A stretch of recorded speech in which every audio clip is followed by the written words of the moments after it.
All right, Late Kick Josh. He's one of your favorites. He's one of our favorites. You can follow him there on Twitter at Late Kick Josh, and also watch his show on 24/7 all the time. He is with us now on the JohnstonRVCenter.com hotline. What is up, Josh Pate? How are you? You say I'm one of your favorites, Brown, but you haven't sent me a kiss emoji when you asked me to come on the show in months. Dunaway does it every morning, no context. And you don't even send it when you ask me to come on the show anymore. Other than that, I'm great. How are you? I'm a hashtag rise and grind guy, so I try to pep up my friends by sending him little emojis to get fired up. Rise and grind in association with a kiss emoji probably was not the best choice of hashtag. Yeah, actually, grind and rise is probably more the vibe. No off season, am I right? I guarantee if you check Dunaway's emojis, that eggplant's going to be one of the top ones used. Number 2, right behind the peach. Hey, speaking of, Oh my gosh. Speaking of perfect fits, we were just talking quarterbacks. Jaden Rashada out at Arizona State. Listen, I love that program, man. They're cool uniforms. I like the color. I like the location. You know, the stadium, we got the mountains overlooking it, or the hills, whatever you call those things. I hope Kenny Dillingham's successful there. You've known Kenny a couple of times in his different stops. What kind of head coach do you think he's going to be? Loud. I was out at when Oregon played UCLA last year. I was over there on Friday night, and they had some recruits in.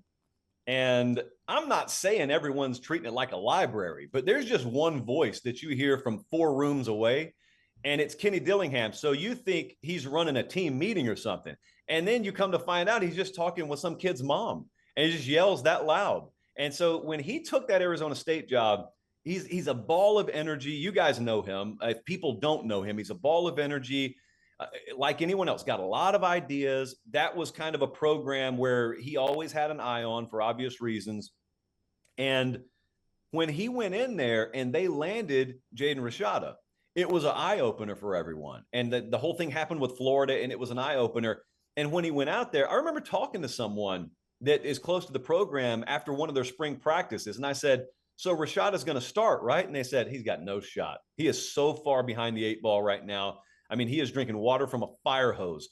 And then you get into summer workouts and you're hearing all the right things about him, but that's in shorts, maybe not even a t-shirt, just shorts. So then fall camp opens, and it was like, okay, if no one's going to take this job, maybe we do give it to him. And I think Kenny Dillingham looks at that and probably is happy that it happens, because they're over-under win totals like 4.5 right now at Arizona State. So whether it's hills or mountains or whatever Dunaway says they're playing in the shadow of, not much was expected. So they were going to be in a shadow regardless this year.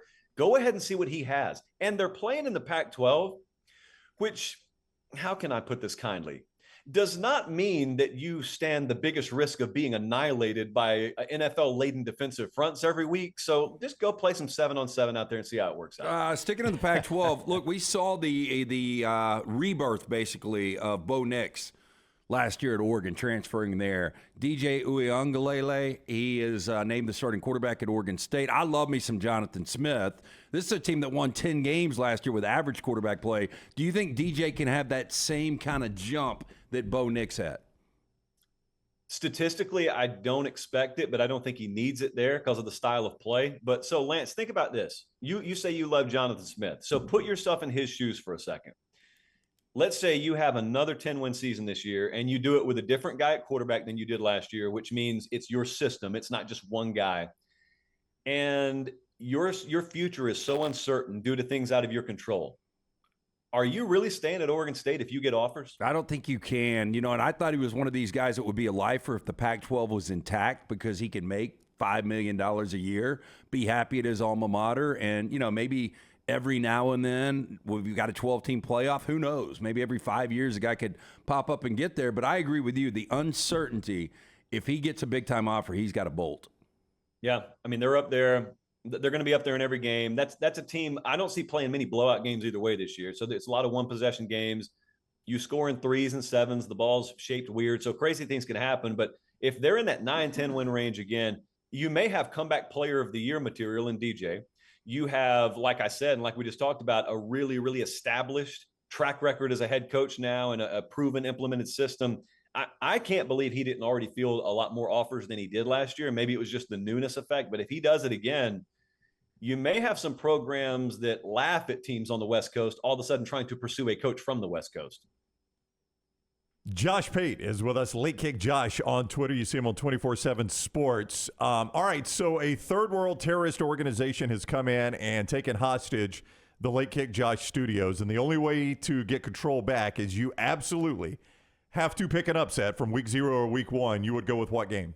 Weird terrorist. Sounds like you just described Ticketmaster, basically. You just talking about Ticketmaster. Or Scooter Braun, Yes. one of the two. Yeah, we love throwing out absurd scenarios like that. So that's an absurd scenario. Do I have to do week 0 or week 1? You can include week 0 into week 1. I'll give you that entire slate. And does it have to be a double-digit underdog? No. I just a game that the country would look at and say, I did not see that one coming. Get out on a limb. Take San Jose State to beat USC Saturday Just night. a game. I've got one in mind here, but a game the country looks at and was like, I did not see that coming. Here's a hint. It rhymes with noisy state. It does not. I don't know. Really? Okay, well, I'll leave that on the table. How much of a shot do you sense the country gives Florida at Utah? It's the one I was thinking of because, Cam Rising, I guess you would list him as questionable for this game. He's questionable. Still limited in practice, and the point spread's been cut in half. Yeah, and, it was a game Florida was probably fortunate to win last year. You go on the road. It's going to be Thursday, and a lot of people watching. It is a massive, massive Billy Napier win if you can get that one. That's the one I would look at right now. I'm going to be at that game. So naturally, that's the one I've paid the most attention to. Yeah. I'm looking at that one. And also, if you just think of Florida's schedule, so let's just hypothetically play that out. Let's say they go to Utah and win. That'll be one where if they win it, people probably say, yeah, but it's because of the question mark at quarterback for Utah. So people will discount it. Who do they play in week 2? Remind me. I think it's a layup, isn't it? If you'll give me 2 seconds. It's lower in competition. Is it Bethune-Cookman? I should have done my homework. No, I wasn't. Like you knew I was going to ask you that question. You are going unprofessional of me. You are going to the game. Unprofessionalism does not stand out on this show. It only blends in, so that is no big deal whatsoever. McNeese State, and then host Tennessee. All right. So a hard-fought win against McNeese. They're 2-0. Tennessee comes in there, and that is Joe Milton's first road start. That's all of a sudden a game that's on everyone's radar screen that just right now, 2 weeks prior, you didn't expect. And so if you're into the storyline game in the SEC, that's one to keep an eye on. To answer your question, I would circle the Florida game in lieu of going about the rest of the board. And side note, I'm a little disappointed in the week 1 slate this year. It's not great. Honest. Not great. I would agree. Hey, but following up, if they did beat Utah, you could make an argument they could open 7-0 going into the cocktail party. Shut up. I'm not buying it, Josh, because I watched enough Graham Mertz where I just didn't see a quarterback that's going to win a lot of games in the SEC. I could be completely wrong here. But, boy, that would be quite the national storyline if Billy Napier was able to do that. Okay, let's just go full dark Gator theory. I'm putting on the hoodie for this. All right, so think about this.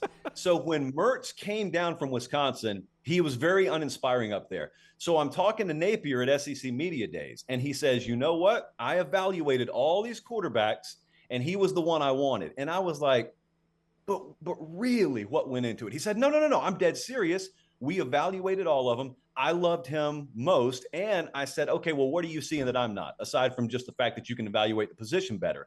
He said, you know what happened when we started to go after him is Paul Chryst, the head coach at Wisconsin, communicated with us, and he was brutally honest. And he said, we mismanaged this kid. We did not handle him the right way. If he's handled the right way, he's got a lot more in the tank than you think. That's part 1. Part 2 is even at his worst up there, Mertz was a great locker room dude. Now, ultimately, you still got to perform on the field. And this is where we can take the hoodie off because this is just rainbows and sunshine. I think that he's probably been a more steady presence at quarterback than they probably even expected. I only say that to say if you face Alabama or Georgia, maybe that doesn't matter. But if you face a Utah on the road where you can be competitive and just poise and throwing the ball away 1 or 2 times instead of trying to fit it into a window could swing the game, that's where I guess to play devil's advocate when people talk about Mertz and how bad he was at Wisconsin, I say, yeah, maybe he'll still be bad, but let's make sure he's bad this year before we just blindly believe that. You unveiled your preseason rankings this past show, one of the shows this weekend, and the ballots show up a little late. I felt like I was getting anxious. They come walking in, they're wrapped up, and you unveil them. How's Texas playing in your poll, the real polls, the other polls, not the real poll, the other polls? And in your mind, how does this Texas season play out? Because it seems like Sark is all in on this year. Now, Dunaway, are you referring to the patent pending JP poll? Is that what you're talking about? Yes. Okay. Yes. Results did come in late. I mean, y'all spent a lot of money on those big envelopes for very small ballots. Those were returned to the shipping department because we didn't label them, so we're good. We were not wasteful. So Texas was at 6 in my numbers and 11th in the AP.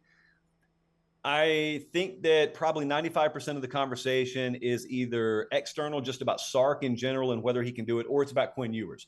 So I don't really waste a lot of time talking about them because there's nothing you say that people don't already know. There's nothing you say that changes people's opinion. I don't think people understand how dire the situation was at Texas in the secondary the last few years. Like they were transferring wide receivers over there. And all of a sudden this year, they've got depth and they got Catalan, the safety end from Arkansas. And I think they really, really like what they have on the back end, which leads me to my next point.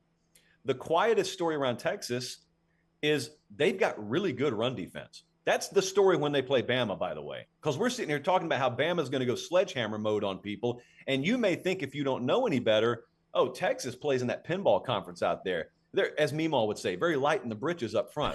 No, Meemaw, they have been light in the britches. Texas is a very good run defense outfit.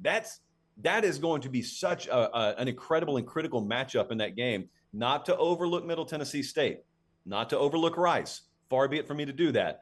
But if they remain unscathed the week 1, Texas run defense against Bama week 2, that'll probably tell me a lot about whether I'm right or wrong about them. It's not they could lose the game 30-27 or win it 30-27. It's how much do they stand up front against a team like Alabama, because they won't face a better run offense all year. Yeah. Bo Davis up front on that defensive line coach as the defensive line coach, so which good. people in Tuscaloosa think a lot of Bo Davis. I mean, it was a very popular assistant coach under Nick Saban. By the way, no way 57 points get scored in that game, by the way.